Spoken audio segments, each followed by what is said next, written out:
Okay, Bismillah, we're live. Alhamdulillah.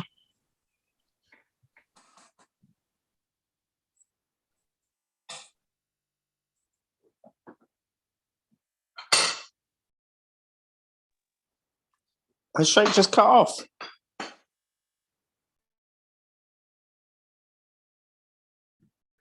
Yeah, he's just fixing his iPad. Here he is again, inshallah.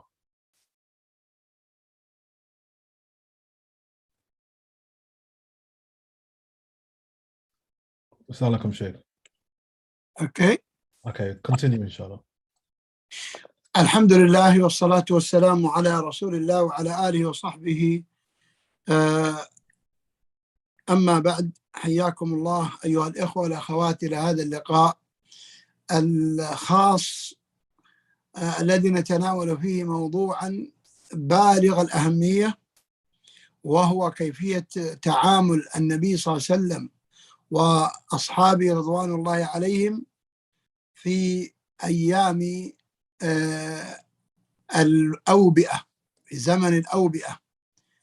ماذا فعلوا حتى نفعل كما فعلوا فننجو كما نجوا؟ نسأل الله أن يحفظ الجميع من كل بلاء ومكروه. Ameen. Indeed, all praises are due to Allah, and may peace and salutations be showered upon the Prophet Muhammad, upon his family and companions. To proceed, welcome tonight for another lecture in our series of lectures. And tonight, the title of the lecture, or the subject matter of the lecture, is one that is of extreme importance. And the title is How the Prophet, peace and blessings be upon him, and his companions dealt with the days in which, or the situations in which, there were plagues and there were medical issues that affected them. What is it that they did so that we can do as they did? And how did they protect and save themselves so that we can protect and save ourselves? I ask Allah the Most High to protect us from all of these afflictions. من القواعد المقررة في الفقه قاعدة ارتكاب أخف الضررين لدفع أعلاهما. فهذه قاعدة عظيمة من قواعد الفقه لتجنب كثير من الأضرار والمشاكل التي يتعرض لها المسلم في حياته، سواء كانت صحية أو مالية أو أو اجتماعية أو غير ذلك. نعم.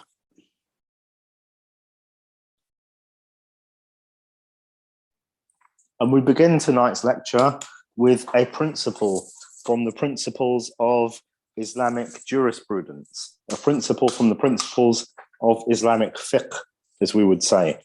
And that is a principle that when the individual is faced with a number of things that cause harm, and they must do one of them, and there is no way out, the principle states that you must take the lesser of those harms.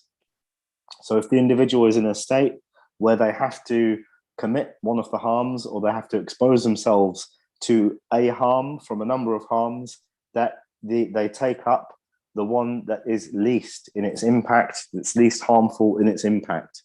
And this is a great fundamental from the fundamentals of jurisprudence. And it provides the individual a means by which, and a principle by which, they can leave off the harmful things that they are faced with, whether they be harmful things to their health or their wealth, or their harmful things to society as a whole. ومعلوم أن المسلم إذا كان مريضا في شهر رمضان، وأن الصوم يؤخر برأه، جوز الإسلام له الفطر مع القضاء، لكن الفطر جوز تخفيفا عليه وحماية له من أن يتردى لحال لا يقوى معها، ليس على الصوم فقط بل حتى على الصلاة جماعة وغيرها، وكل هذا من باب الحفاظ على سلامة وصحة المسلم.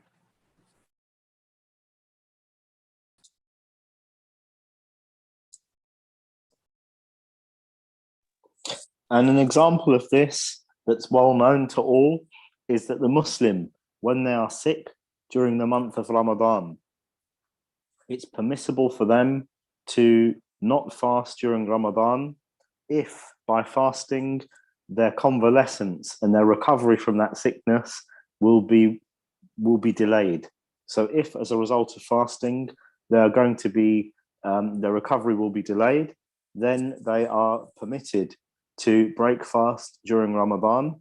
However, the expiation is that they must make that day up when they are feeling better.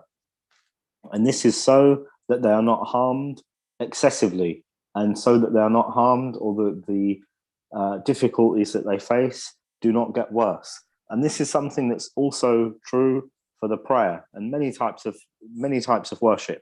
So the prayer, for example, if the individual going out and praying with the congregation and leaving their home, going to the masjid, if it's going to cause them difficulty in their health for a time, then they are excused from attending the congregational prayer. And this is something that Islam has permitted so as to safeguard the Muslims' health and to keep them in a good state. وكذلك في الحج، فإن الحج فريضة على كل مسلم مرة في العمر، لكن إذا كان يتعذر عليه من أجل صحته فإنه لا حرج عليه في تأخير الحج حتى يقوى جسده على تحمل الرحلة دون زيادة الضرر الصحي الناتج عن السفر، ولا ذنب عليه في تأخير الحج إلى حين برئه وتقويه، لقول الله عز وجل: ولله على الناس حج البيت من استطاع إليه سبيلا. وقد نص العلماء على أن الاستطاعة هنا بدنية مالية وأمن الطريق، فإذا كان بدنه فيه ضعف أو لا يقوى في هذه المرحلة على التنقل لأداء الفريضة فإن الإسلام عذره، وهي فريضة تقع في العمر مرة واحدة. نعم. And another example of this can be seen in the Hajj, the pilgrimage to Mecca that the Muslim must perform once in their lifetime. There is no sin if the individual were to delay this pilgrimage. That's obligatory upon them until, if they are sick, if they are to delay it until they recover from their sickness. And Allah the Most High says that which means, and unto Allah upon the people is pilgrimage of his house, those who are able to do so. And here, this ability that Allah refers to in the verse is a bodily ability, an ability in wealth, and it's an ability that is dependent upon the path or the traveling to Mecca being safe. So these are the conditions that show that one is able to do the Hajj.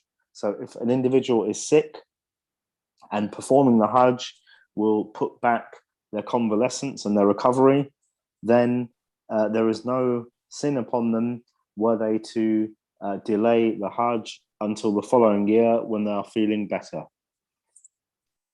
وعلى هذا نقول بأن المسلم إذا كان في زمن تنتشر فيه الأوبئة أو في بلد تنتشر فيه الأوبئة أو ينتشر فيه وباء أجمع عقلاء الناس وحاذقو الأطباء على أن فيه ضرر كبير على الفرد والمجتمع، فإنه عندئذ يجوز له، بل ربما يجب عليه أن يأخذ بالرخص التي رخص الله فيها ورسوله صلى الله عليه وسلم. وسنبين ذلك من واقع ما جرى في زمن النبي صلى الله عليه وسلم وفي زمن الصحابة بعده. نعم.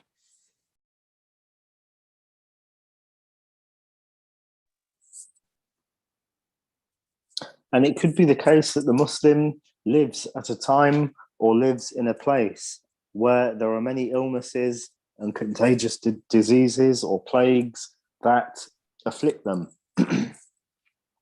And the people of wisdom and sense and those who are skilled in the field of medicine, they are in consensus that, or they have a consensus that if there is a perceived threat to their health, that it's permissible, and it could be even obligatory for that individual to take the concessions that Allah and the Messenger, peace and blessings be upon him, have granted as relates to their religion. And this is something that we can see practical examples of in the life of the Prophet, peace and blessings be upon him, as well as the lives of his companions. May Allah be pleased with them all. ومن هذا أن النبي صلى الله عليه وسلم قال في الحديث: إذا وقع الطاعون بأرض فلا تدخلوها، وإذا وقع وأنتم بها فلا تخرجوا منها. والحديث رواه أحمد في المسند بسند صحيح.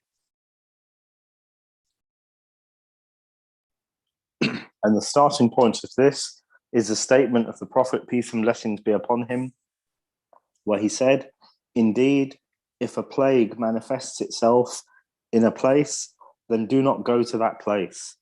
And if it manifests itself in a place that you are in, then do not leave from that place. And it was reported by Imam Ahmad in his book Al-Musnad with an authentic chain. وهذا مستند على قاعدة فقهية مأخوذة من حديث أخرجه ابن ماجه فيه أن النبي صلى الله عليه وسلم قال: لا ضرر ولا ضرار. يعني لا يجوز أن يتسبب المرء في إلحاق الضرر بالآخرين ولا إلحاقه بنفسه، كما لا يجوز للآخرين التسبب في إلحاق الضرر به، فإن هذا كله يمنع شرعا، ويؤاخذ عليه من تسبب في هذا الضرر الواقع إما على الفرد أو على الجماعة.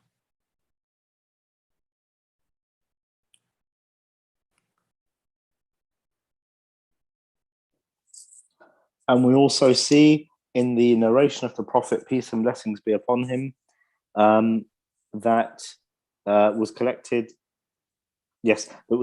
by Imam Ibn Majah, may Allah be pleased with him. And this is a very important principle from the principles of jurisprudence of fiqh, where the Prophet, peace and blessings be upon him, said that there is no causing of harm to others, nor is there the reciprocating of harm.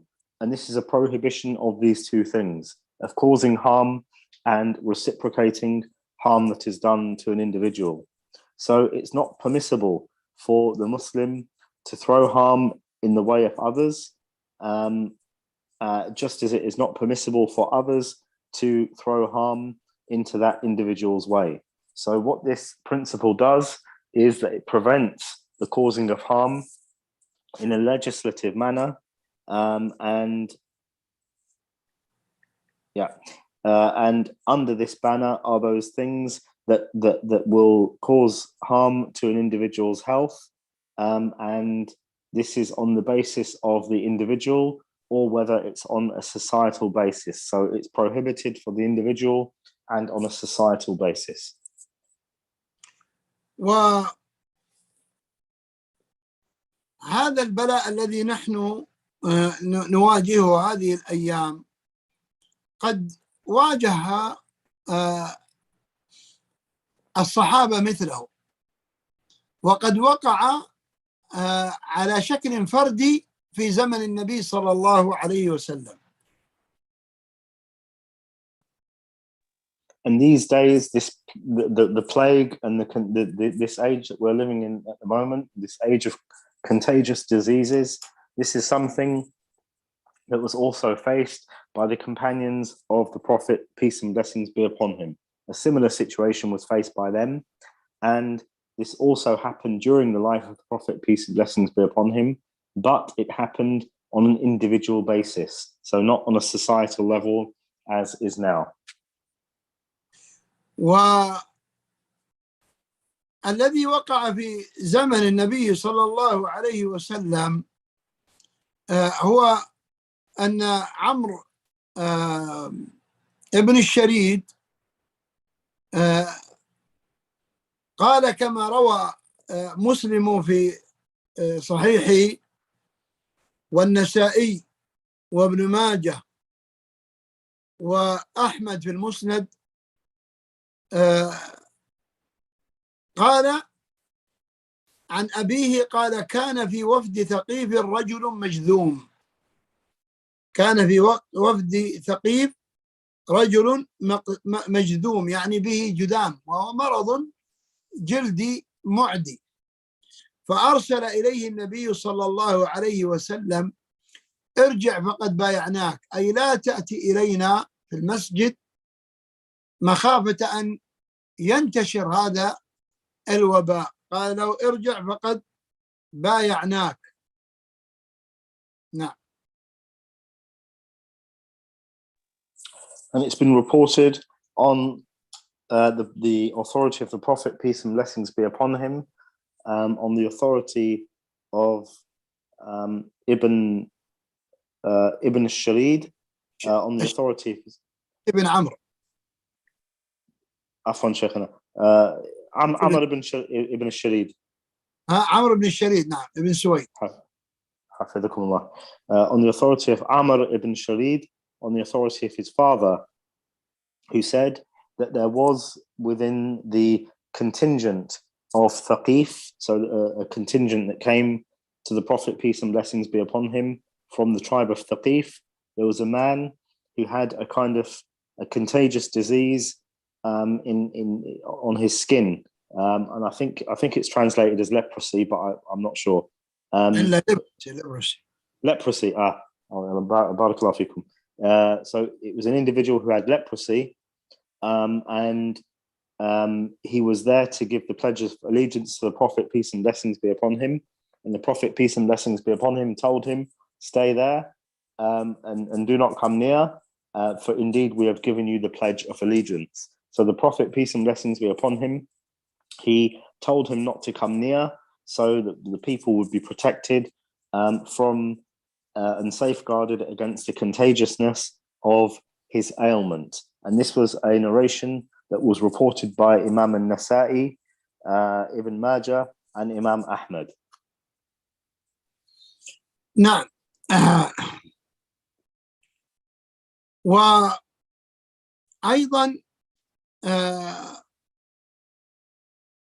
قد جاء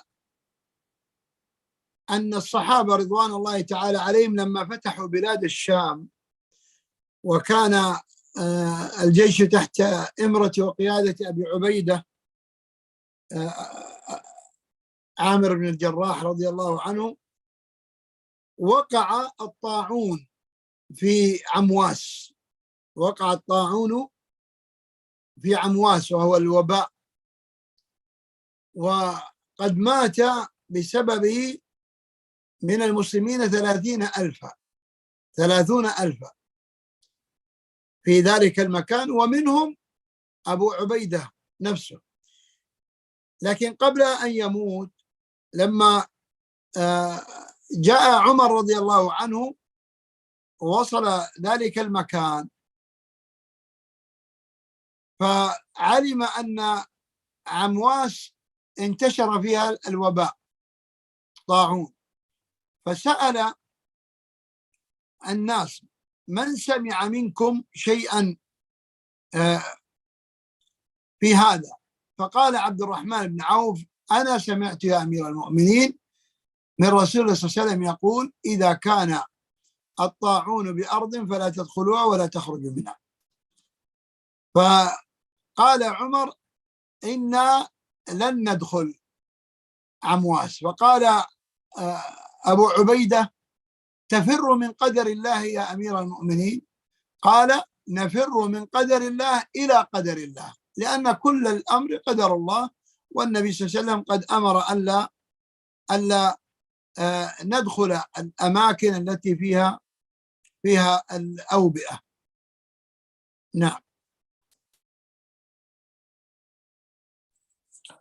And it's also been reported at the time of the companions of the Prophet, peace and blessings be upon him, that when they had the conquest of the area of Sham, which is the area of the Lebanon, Syria, Jordan, Palestine, and they were under the commandment of Abu Ubaidah, Amir ibn al-Jarrah, so who was the commander of the Muslims, that there was a plague in a place called Al-Anwas. And during this plague, 30,000 Muslims died and perished. And from them was Abu Ubaidah himself. He also died and perished, may Allah be pleased with him, during this time. But before that, Umar ibn al-Khattab, the Khalifa or the Caliph at the time, he wanted to go, and he was on a journey to go to that place.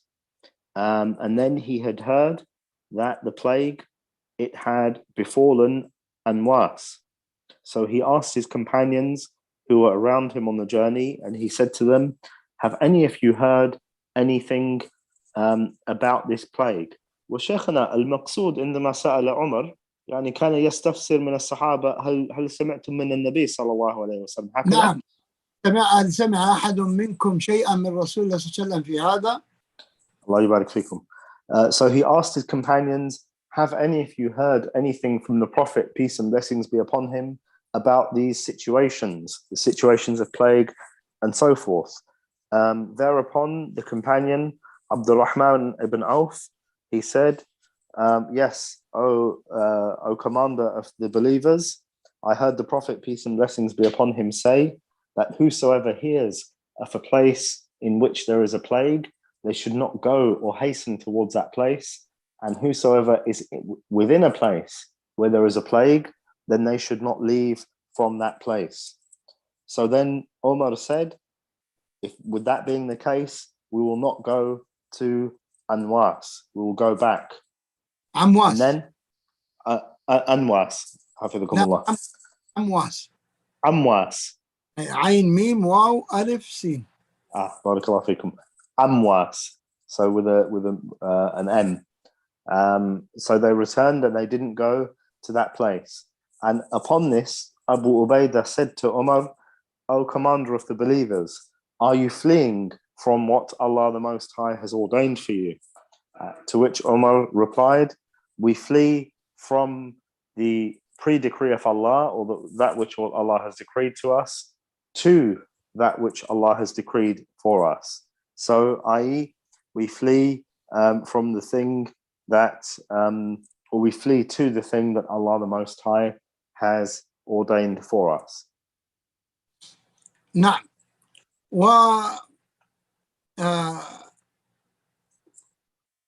قد جاء أيضا.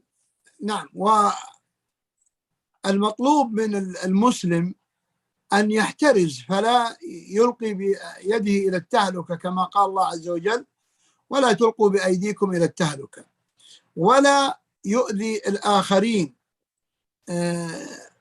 ربما كان يحمل الفيروس وهو لا يدري فينشره بين الناس، وربما حمله عنه رجل له أبوان شيخان كبيران، وربما بهما من أمراض الشيخوخة ما بهما مما يضعف المناعة، فإذا ما رجع إلى بيته أخذ الأبوان هذا الفيروس وتضررا، وإن لم يموتا فإنهما يتضرران تضررا شديدا، ويتضرر بتضررهما كل من في محيطهما من أبناء وإخوان وذرية وجيران يأسفون لهم، ويعني تكون حالات الناس عصيبة. ولهذا قال النبي صلى الله عليه وسلم: لا ضرر ولا ضرار.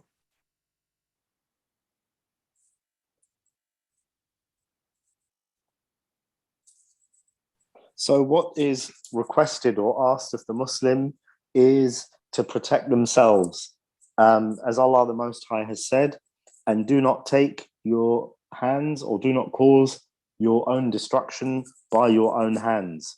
And also it's asked of the Muslim that they do not take others to their destruction, because it could be that the individual, they are carrying the virus, but they are unaware that they are carrying it and passing it on.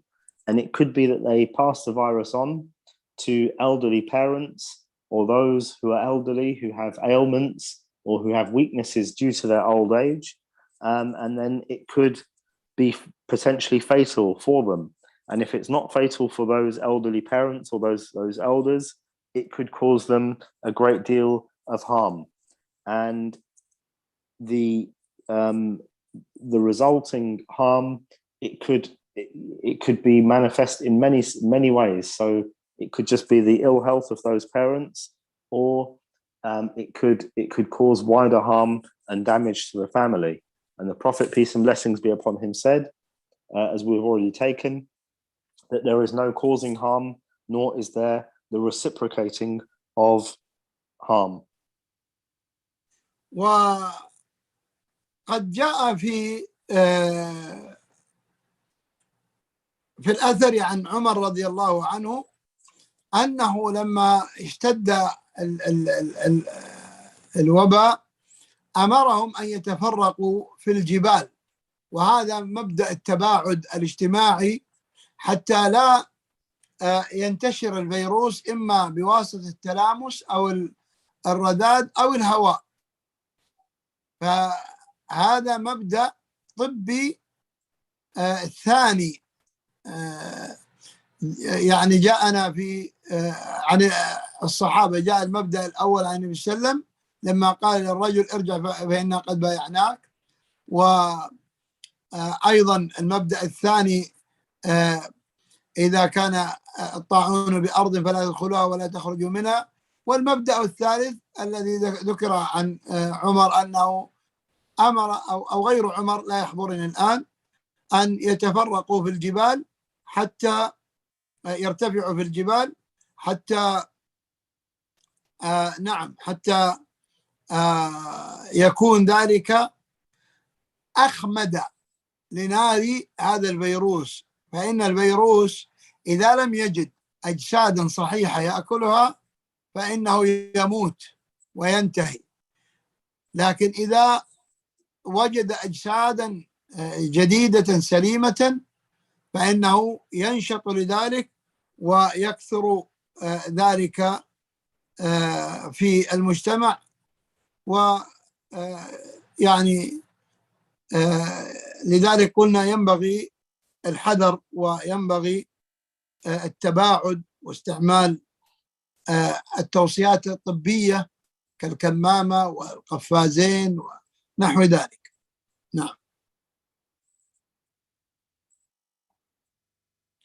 And the third condition or the third instance was when there is a narration on the authority of Umar where the situation of the plague, it became more difficult, and he ordered the people to distance themselves from it to the extent where they went to the mountains, and they went to kind of an open area, so that there was no fear of transmission, and there was no fear transmission of the disease from the diseased to them, and they could not harm others as well. So this was So essentially, we have a number of principles. The first was a principle laid down by the Prophet, peace and blessings be upon him, whereby he instructed that companion to stay at the back and not come near, so he didn't mix with the people and pass on the contagious illness that he had. The second example was the example of Umar ibn al-Khattab, where he was going to that place in Sham, in the Lebanon, and the narration of the Prophet, peace and blessings be upon him, was reported that if the plague is in an area and you know of it, then do not go to that area, and if it's within the area that you are, do not leave from that area. And then the third principle is the principle that we've just mentioned, that the Muslims were ordered to go to the mountains so that they would not cause harm to the others and they would not be harmed. And this is, I suppose, this is likened to the measures that we would take nowadays, from wearing masks, sanitizing our hands, and all of these things that we do so as not to spread the virus. ولما اشتد طاعون عمواس فمات أبو عبيدة ومعاذ بن جبل وخلق من الصحابة، تولى إمرة الجيش عمرو بن العاص، فكتب إليه عمر رضي الله تعالى عنه بالتوجه بسكان المدن إلى الجبال ليتفرقوا، وأخبره بأن الطاعون لا ينتشر عند أهل الجبال لأنهم يكونون متفرقين.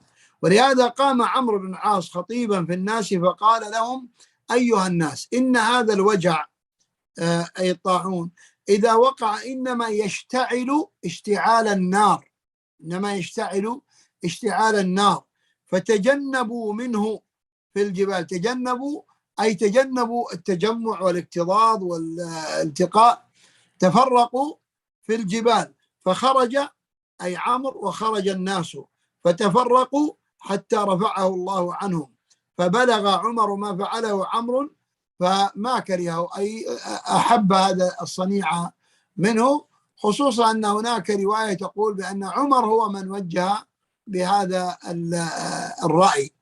وهذا نعيشه اليوم من توجيه الهيئات الطبية حين يقولون لا بد من التباعد الاجتماعي، فلا يجتمع الناس في أماكن مغلقة متقاربين، بل ينبغي أن يكونوا في تباعد. وربما إذا اشتدت وتيرة انتشار الوباء يأتي الأمر بإغلاق الأماكن التي يجتمع الناس فيها وتكون مغلقة، كالأسواق المغلقة أو قاعات الدراسة أو المساجد. فلا بد من الائتمار في هذا، لأن هذا مما فيه مصلحة الناس، وهذا أمر ومطلب شرعي. فنسأل الله عز وجل أن يحمي الجميع من هذا البلاء ومن غيره ومن متحوراته، وأن يرفعه عاجلا غير آجل. وندعو الناس أيضا إلى اتخاذ الحذر وتوخي الحيطة والابتعاد عن التجمعات وعن أماكن انتشار الوباء، وعدم الإصغاء إلى من يشككون في هذا الأمر، فإن نعلم علماء ومشايخ وأقرباء وأصدقاء ماتوا بهذا البلاء. وليس الموت في حد ذاته مشكلة، فكلنا سيموت، تعددت الأسباب والموت واحد. لكن المشكلة أن من يبتلى بهذا البلاء يعاني أشد المعاناة يعني في أيام مرضه، وقد مرض أو ابتلي بهذا أناس نعرفهم، مشايخ تواصلنا معهم، منهم من قضى نحبه ومنهم من سلمه الله، لكنه يحكي ظروفا عصيبة جدا وأوضاع وأحوال كانت صعبة جدا لما كان ابتلي بهذا البلاء. وكذلك لنا أقرباء وأصدقاء، منهم من مات.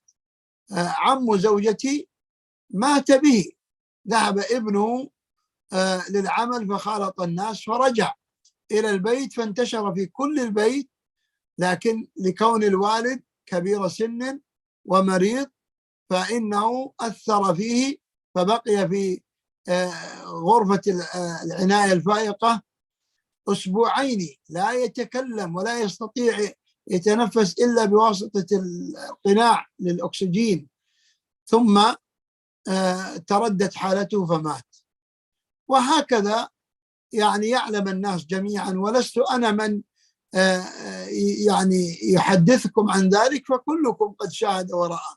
لذلك ينبغي علينا جميعا نتعاون على إبقاء بعضنا بعضا في سلامة من هذا البلاء والوباء، ولو أن نبقى في بيوتنا، ولو أن نصلي في تباعد ولبس كمام، فلا نسمع لأولئك الذين يشككون. فنحن نرى علماء الإسلام قد صلوا بالتباعد ولبسوا الكمامة في الصلاة وأخذوا الجرعات الواقية والمنشطة، فلا بد أن نحتاط لأنفسنا حتى نعبد ربنا ونحن بصحة وسلامة وقوة، وندعو ربنا أن يرفع هذا البلاء لنرجع إلى مساجدنا وإلى حلقنا وإلى مدارسنا وإلى جامعاتنا وأعمالنا وحياتنا الطبيعية. لكن ذلك قد يتأخر إذا تهاونا وتساهلنا ولم نستجب للتعليمات. أسأل الله أن يحفظنا وإياكم ويشفي من ابتلي ويرحم من مات به من المسلمين. والسلام عليكم ورحمة الله وبركاته.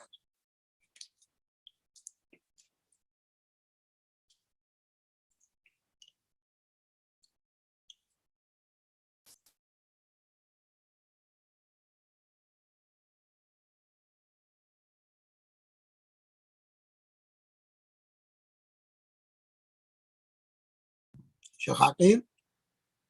Yeah, that was a lot to translate. Oh, Afwan, I thought I started. I was on Afwan, أنا كنت على ساكت وبدأت. حفظكم الله.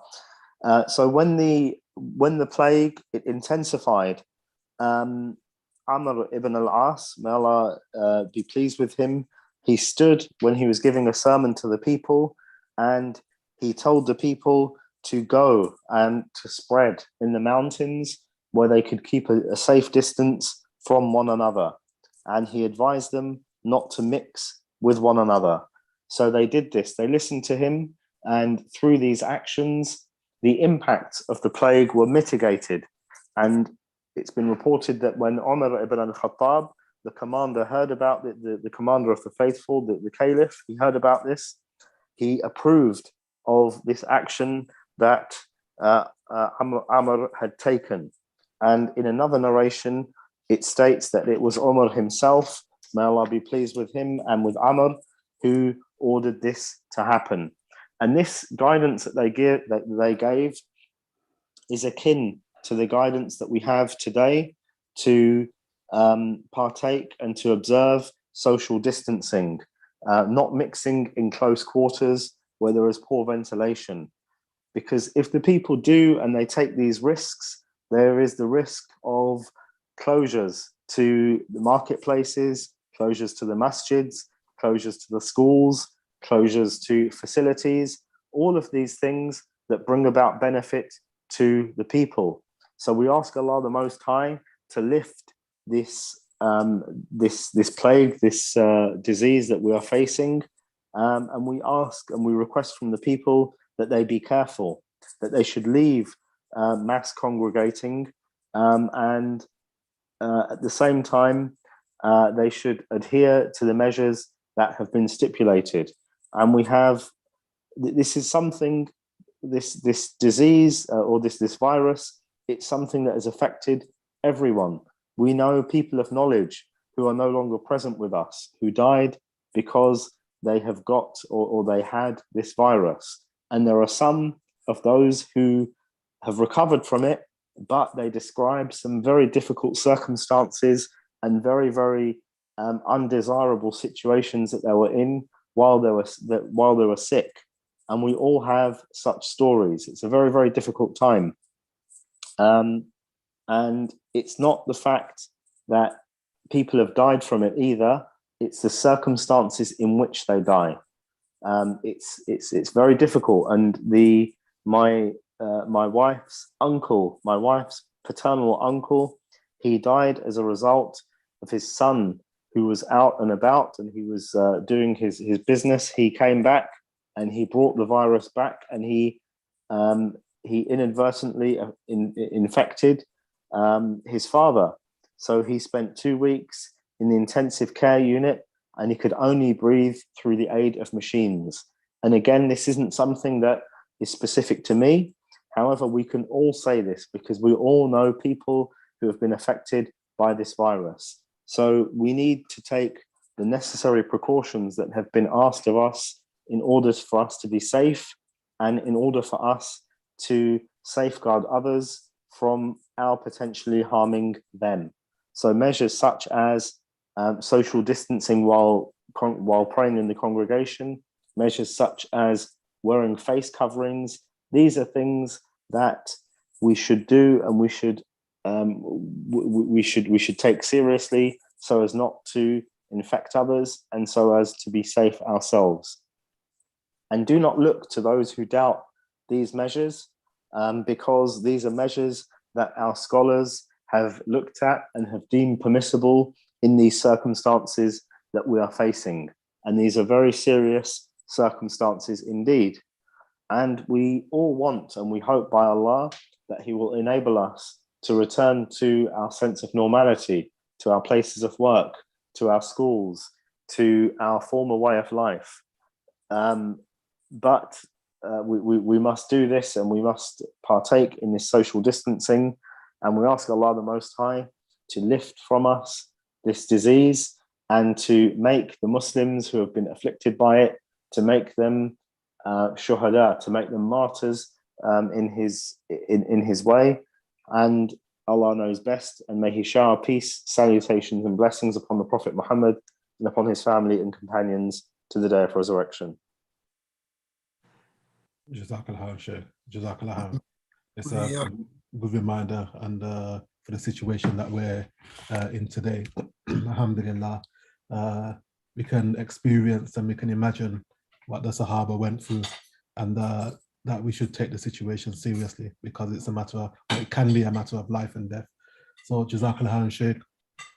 Jazakallah, Jazakallah, thank you, Tom.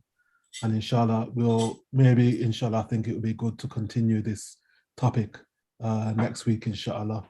Or we can look at how the Sahaba dealt with it and what happened after that, inshallah. So we know we have a template and an example of what to do and what to expect, inshallah.